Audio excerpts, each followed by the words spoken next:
Hello chess friends and welcome to Zarov's Chess Channel and welcome to the Grand Chess Tour in 2019 in the St. Louis Chess Club.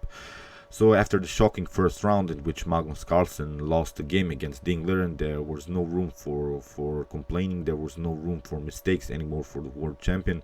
So he has to win games, if he wants to stay close to Levon Aronian. Levon Aronian has 3 out of 3.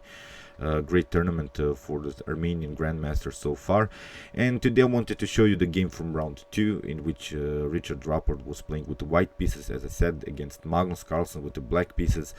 We had a really dynamic game, and it was really a familiar game, I think, for Magnus Carlsen, because he played the same opening line against Fabiano Caruana in 2013, managed to win the game, and I've analyzed this game in one of my basics in chess videos. If you're more familiar with my chess channel, there is this common idea how to play against the bishop pair. Magnus Carlsen applied this very important strategical element in this game also. So let's see what happened and how Magnus Carlsen played after this shocking moment in the first round. So we have knight on f3, d5, g3. We have the King's Indian attack. So Richard Rapport goes into a King's Indian setup, but just reversed. He plays the same move order but as white, so when you play that you can sometimes get a decisive tempo. Here bishop on g4 played by Magnus Carlsen. We have the Keres variation. The Keres variation is the idea to challenge this knight immediately after, of course, bishop on g2, to build sort of a fortress with c6 and e6, because in some occasions, if you get challenged maybe with h3, we would then give up the bishop pair, but then, as I said, build a fortress with this pawn moves e6 and c6 and build really a compact and fixed position on light squares and try to battle against this light square bishop in that way. So these are the common ideas. Here e6 played by Carlsen. We have now c4. You see now Magnus Carlsen builds this fortress. C6, we have castling, knight on f3, and here Richard Rapport chooses to go c takes d5. There is also this line queen on b3. It's not so dangerous, I think, for black, because you can play queen on b6, simplify the position after queen takes on b6, a takes b6, and pardon me, after queen on b6 we have a takes b6, and now if c takes d5, then e takes d5. I think it's playable here for black. We have the open a file, we have an active bishop. This diagonal for this bishop is perfectly fine. Then we can develop our knight on healthy squares, so I don't think that white has gained some kind of advantage here. So after castling, as said, we have c takes d5 by Richard Rapport, and now Magnus Carlsen goes bishop takes on f3. So this is really a deep strategical idea by the world champion, because after bishop on f3 we have now c takes d5, and we have now built a very annoying pawn structure for the bishop. We have now a symmetrical pawn structure. You see, we have now 5 pawns on the king side and 2 pawns here on the queen side, and you see that this is really symmetrical. In order to get this bishop working, in order to have this advantage of this light square bishop, you have to prepare maybe some moves as d3 and e4, just in order to liberate this diagonal for the bishop. Here, if you take with the e pawn from black's perspective, I don't think that's good, because then maybe we can crack the position somehow for this bishop with a minority attack with b5 or a4 b5 and similar ideas, and then really crack this pawn chain on this pawn here on c6. So that's why here Magnus Carlsen built this very annoying symmetrical pawn structure, and here Richard Rapport played the move d4. So this d4 move is okay, but you see, there's no way that you can play this e4 move, which could really liberate this bishop, because if you even try to and if you even get this pawn move e4, then you leave your d4 pawn isolated after potential d takes e4, so it will be a long-term weakness. So this bishop pair, of course, it's perfectly fine to continue here with the bishop pair, but it's not that huge advantage in the continuation, because this bishop is really a little bit blocked out after knight on c6. If you try something like bishop on g5, to create a pinning idea. Then after h6, bishop takes on f6 and queen on f6. I think this bishop is much more powerful than this bishop on f3, because it's blocked out, and this bishop has still good possibilities and a good diagonal to continue. So after d4, knight on c6, we have e3, and you see now this bishop is blocked out by its own pawn. This bishop is blocked out by this pawn structure that Magnus Carlsen has built. Here bishop on e7 was played, knight on c3, and of course castling by Magnus Carlsen. Queen on e2. As said, we are not playing now on some dynamic pawn structures here. We are playing on positional improvements of pieces. Rook on c8. Magnus Carlsen plays with the last piece that hasn't played so far. Perfect development so far. We have rook on d1 and now queen on d7, connecting to the rooks, and it's now move 12. Magnus Carlsen has finished the development. Perfect play so far. We don't have so much weaknesses here from black's perspective. Okay, white is slightly better here because of the bishop pair, but you have to prove your bishop pair in the continuation of the game. You have to make this bishop active somehow. Bishop on d2. Now Richard Rapport also finishes the development, and this game was played last time in 2014 between two grandmasters, Grandelius and Blomqvist.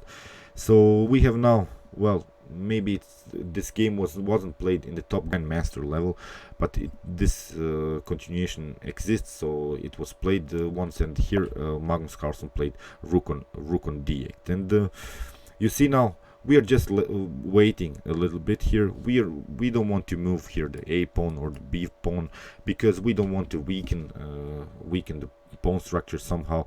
The main idea here for black is to play knight on e8, here then f5, and then knight on e4, building again a powerful fortress on like squares, because as I said, the white has the advantage of this like square bishop.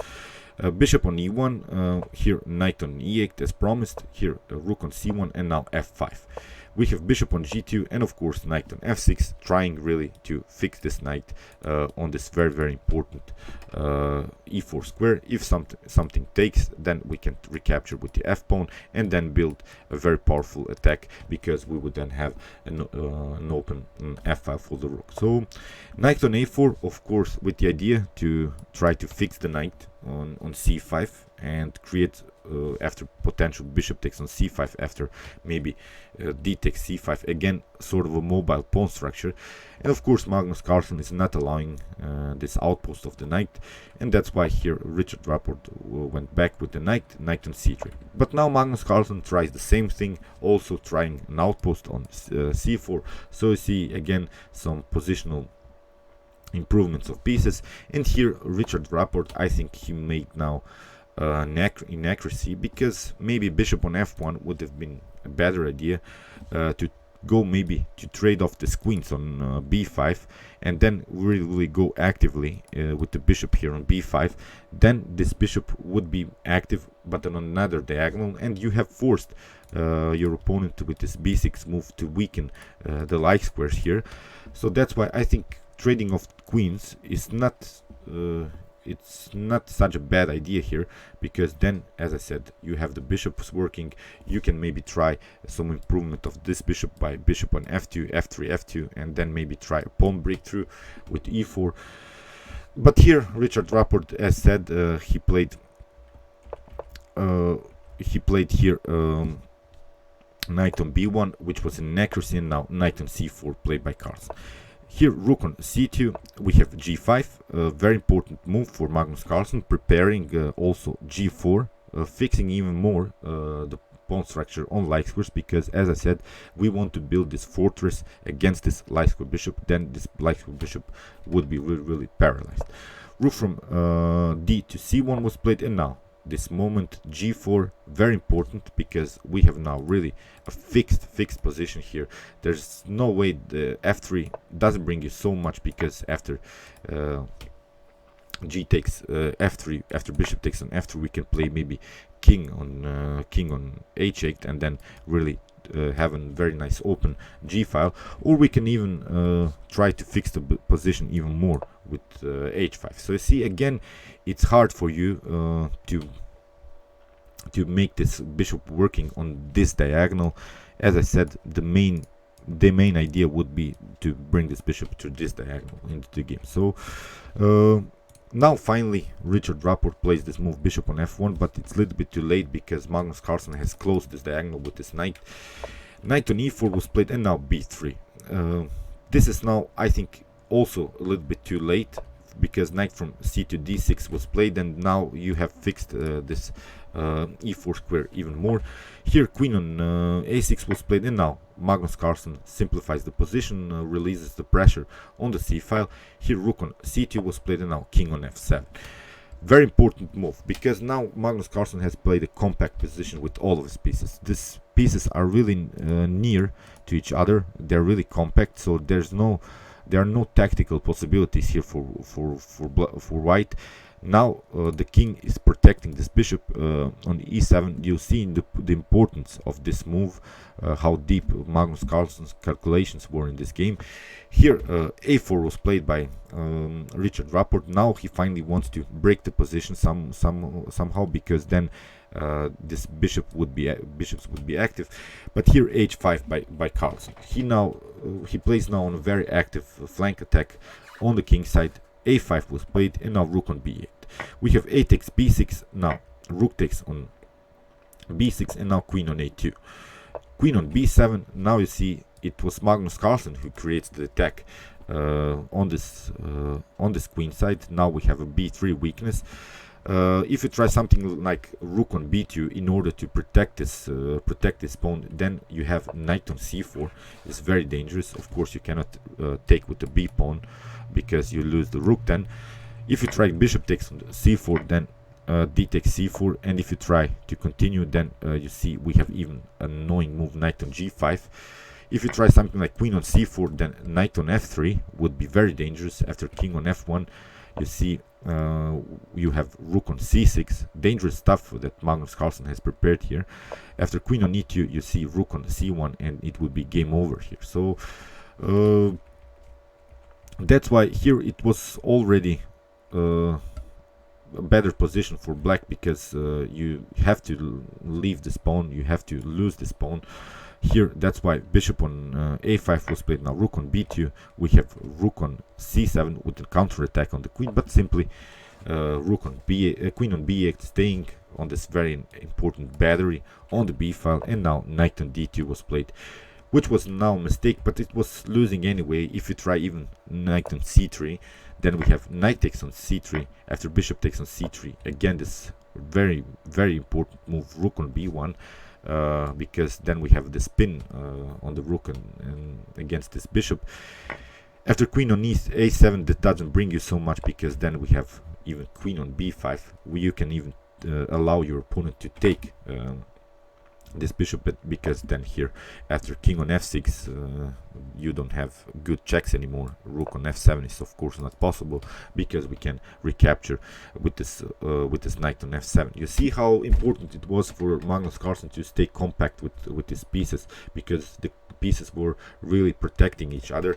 This king on f7, a good and brilliant defensive idea by Magnus Carlsen. So this king was perfectly fine, although it's a little bit a natural square for the king. It was really a great defensive move by the world champion. So that's why knight on d2, but you have then rook on b2. It loses now a piece immediately. And Richard Rapport probably saw some tactics, because he played now queen on a4. After knight on d2, he played queen on d7. But Magnus Carlsen has first this in-between check. Here king on h1 was played, and now Magnus Carlsen played a very nice move. He sacrifices the queen on c7, and in this position, believe me or not, Richard Rapport even resigned. Unbelievable stuff. If you try something like queen on c7, then you have knight on e4. What to do here? If you try something like bringing back the queen on c1, then you have knight on f2. If you try knight on the king on g2, then knight on d3 with the discovered check is very dangerous. Here you have to take the rook. If you don't take the rook, then you get checkmated here on h2. So you have to take the rook here after knight on g2. This is now, of course, a favorable endgame with one piece up. If you try something like bishop on c7 here, then knight on e4 again. If your opponent tries here rook on d8, bishop on d8 in order to create some checkmate threats, then we have a forced checkmate sequence. Knight on f2, king on g2 has to be played. Now knight on h3. If you try bishop on e2, then rook takes on e2. After king on f1, we have now a very powerful checkmate here on f2. So we have also some other checkmate possibilities. If you try king on h1, then again we have this check here on h2. So that's why you see in this position after queen on c7, Richard Rapport resigned. Great game, I think, by Magnus Carlsen. Great attacking, but also defensive. For me, the decisive moment was this move of the king here, king on f7 in this position.